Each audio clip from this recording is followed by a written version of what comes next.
Los problemas de la filosofía, por Bertrand Russell. 2. 1. Apariencia y realidad.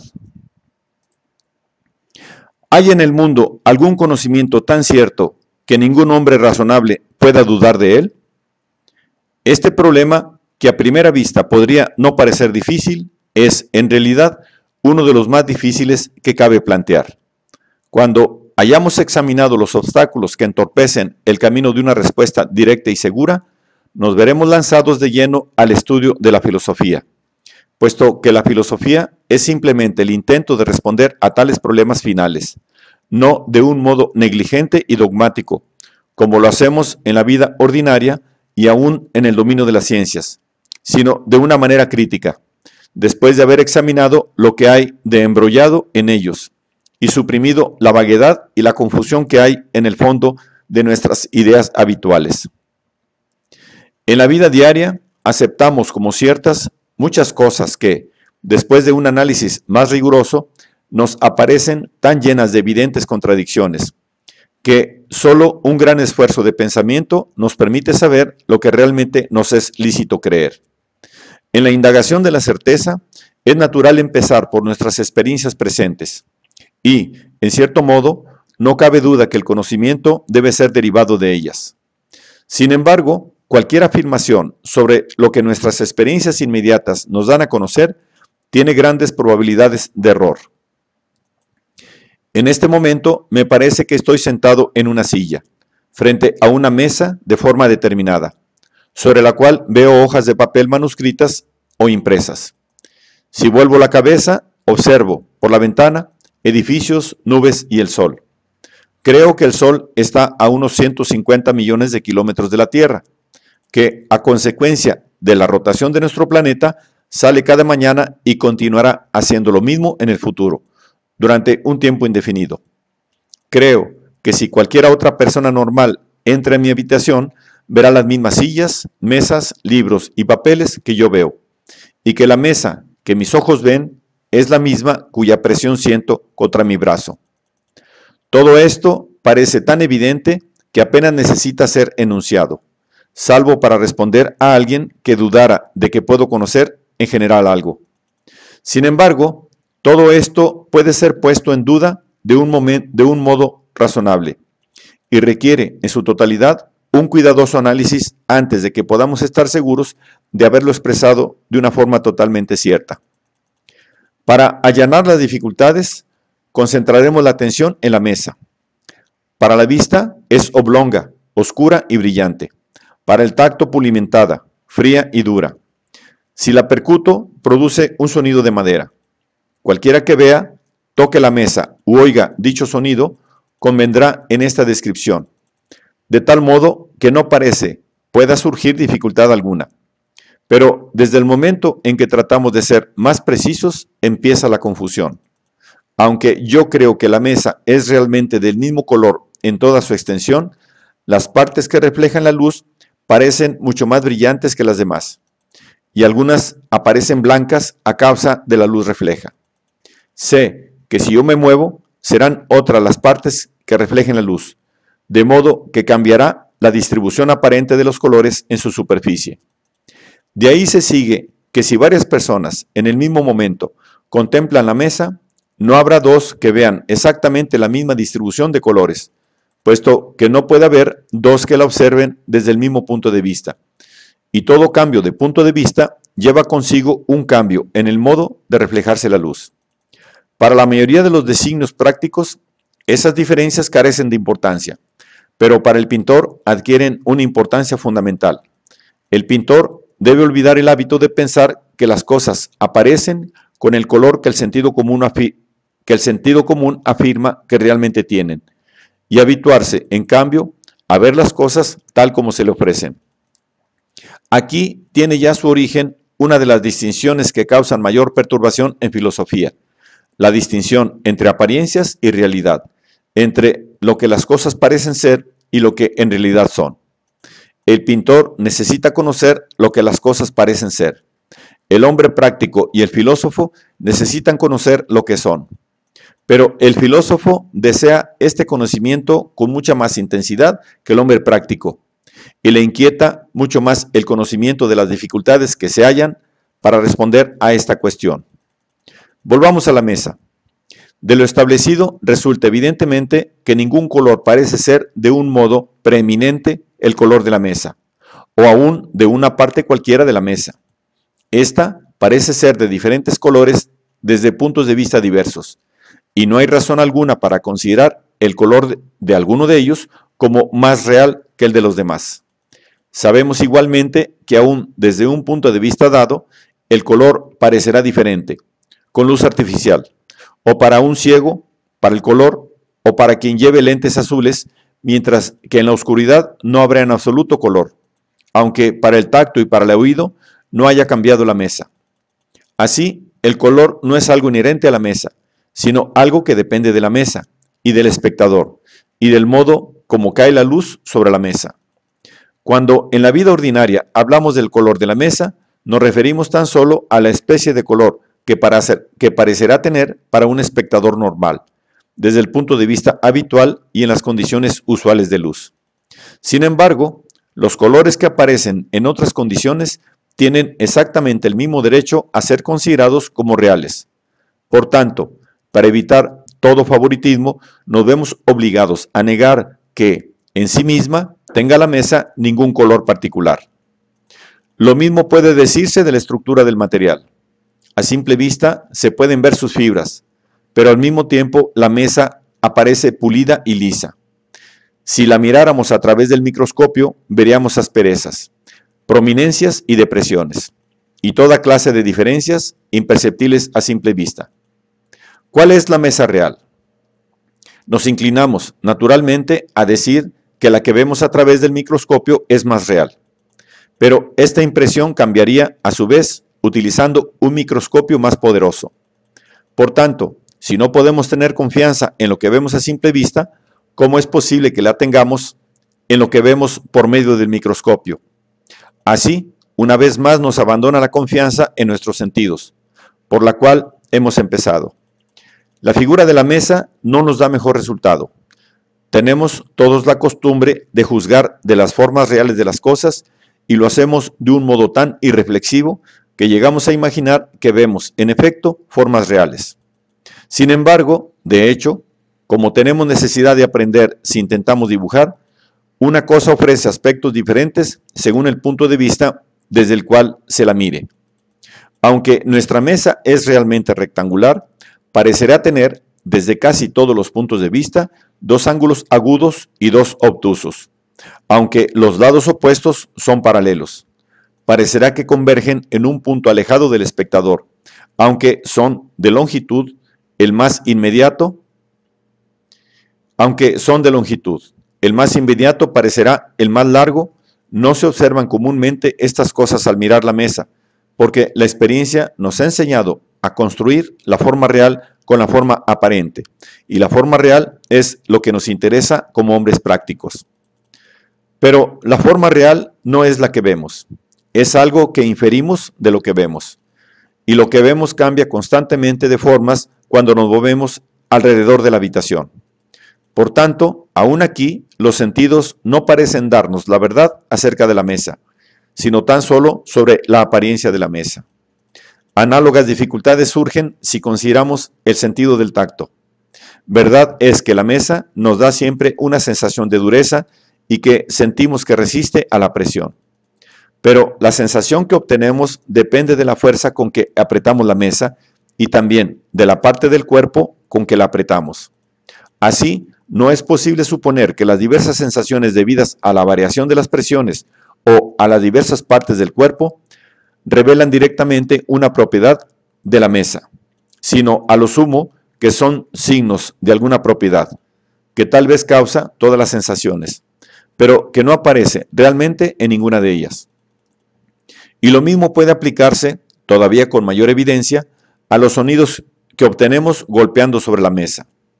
Así, resulta evidente que la mesa real, si es que realmente existe, no es la misma que experimentamos directamente por medio de la vista, el oído o el tacto. La mesa real, si es que realmente existe, no es en absoluto inmediatamente conocida, sino que debe ser inferida de lo que nos es inmediatamente conocido. De ahí surgen, a la vez, dos problemas realmente difíciles, a saber, primero, ¿existe en efecto una mesa real? Segundo, en caso afirmativo, ¿qué clase de objeto puede ser? Para examinar estos problemas, nos será de gran utilidad poseer algunos términos simples cuyo significado sea preciso y claro.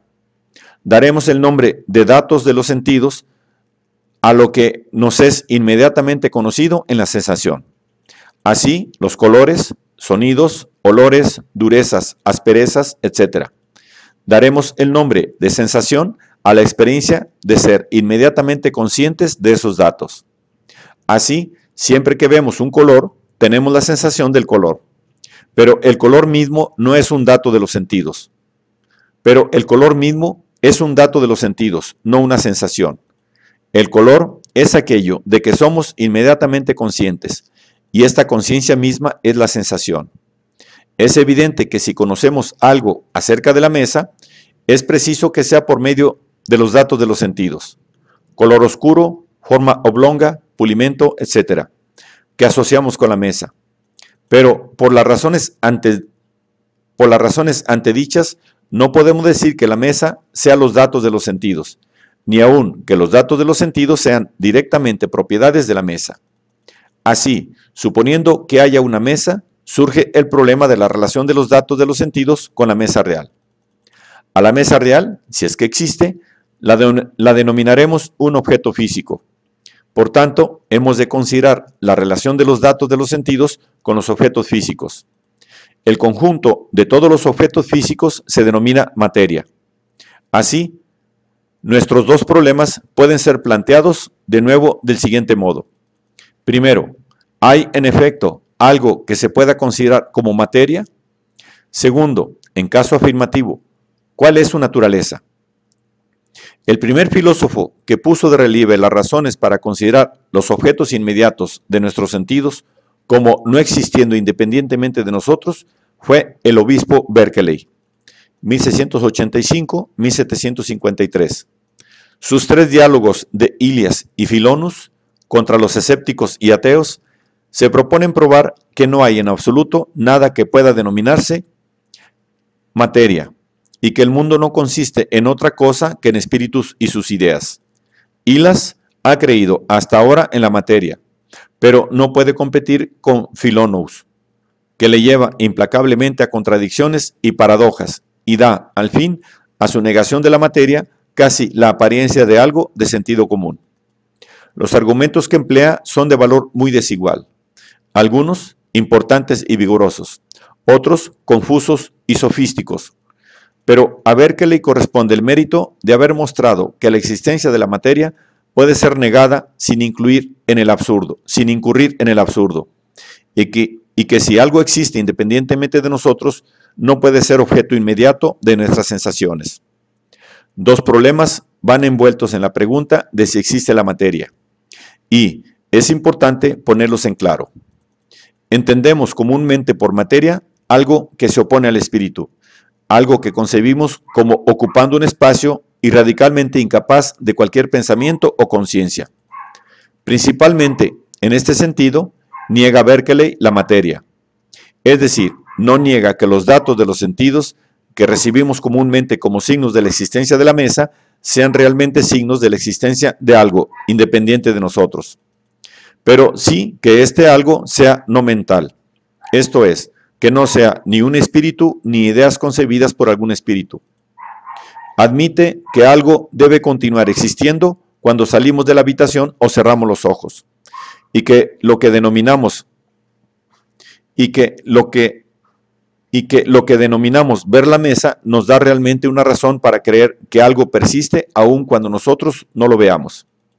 Pero piensa que este algo no puede ser, en su naturaleza, radicalmente diferente de lo que vemos, ni puede ser absolutamente independiente de toda visión, aunque lo deba ser de nuestra vista. Así es llevado a considerar la mesa real como una idea en el Espíritu de Dios.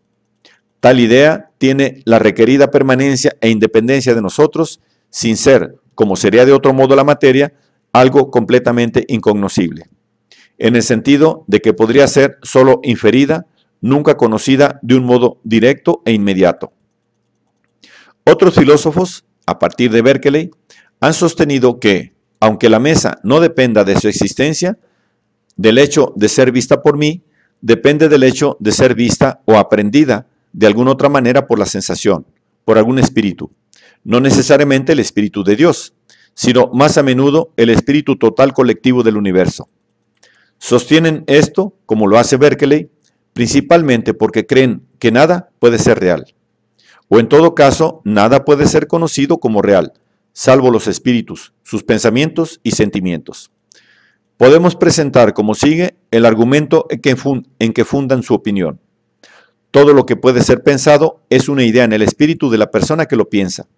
Por lo tanto, nada puede ser pensado excepto las ideas en los espíritus. Cualquier otra cosa es inconcebible, y lo que es inconcebible no puede existir. En mi opinión, tal argumento es falso, e indudablemente los que lo sostienen no lo exponen de un modo tan breve y tan crudo. Pero, válido o no, el argumento ha sido ampliamente desarrollado en una forma o en otra, y muchos filósofos, tal vez la mayoría de ellos, han sostenido que no hay nada real, salvo los espíritus y sus ideas. Tales filósofos se denominan idealistas.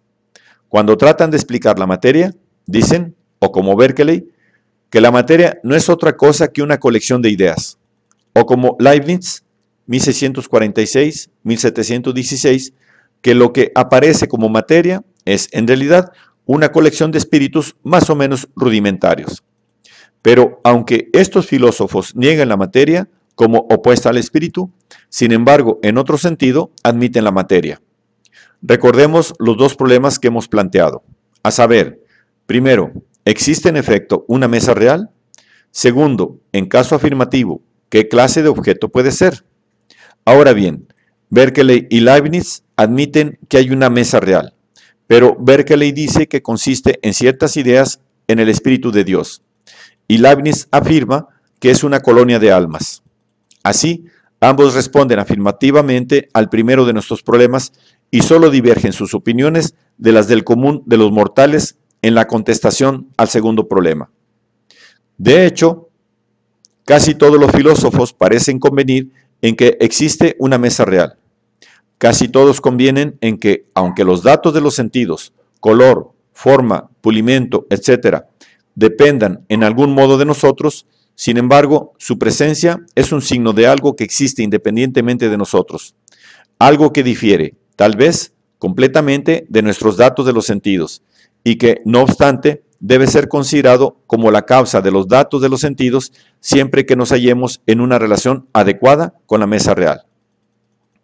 Ahora bien, es evidente que este punto, en el cual los filósofos están de acuerdo, la opinión de que existe una mesa real, sea cual fuere su naturaleza, es de importancia vital y vale la pena de considerar las razones de esta aceptación, antes de pasar al problema ulterior, sobre la naturaleza de la mesa real. Por consiguiente, nuestro capítulo inmediato será consagrado a las razones para suponer que existe, en efecto, una mesa real. Antes de proseguir adelante, bueno será, por el momento, considerar lo que hemos descubierto hasta aquí. Nos hemos percatado de que si tomamos un objeto cualquiera, de la clase que suponemos conocer por los sentidos, lo que los sentidos nos dicen inmediatamente no es la verdad acerca del objeto tal como es aparte de nosotros, sino solamente la verdad sobre ciertos datos de los sentidos, que, por lo que podemos juzgar, dependen de las relaciones entre nosotros y el objeto.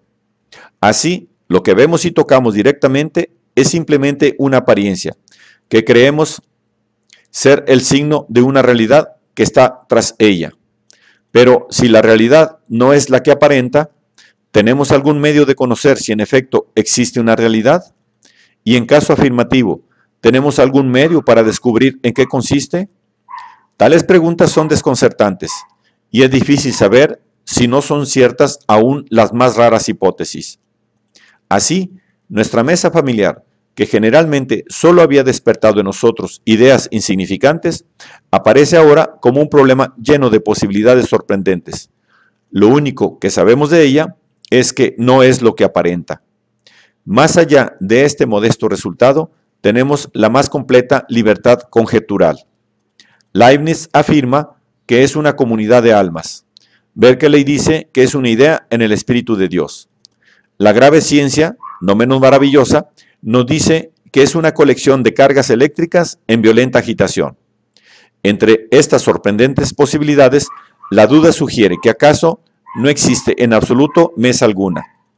La filosofía, si no puede responder a todas las preguntas que deseamos, es apta por lo menos para proponer problemas que acrecen el interés del mundo y ponen de manifiesto lo raro y admirable que justamente bajo la superficie se oculta, aún en las cosas más corrientes de la vida cotidiana.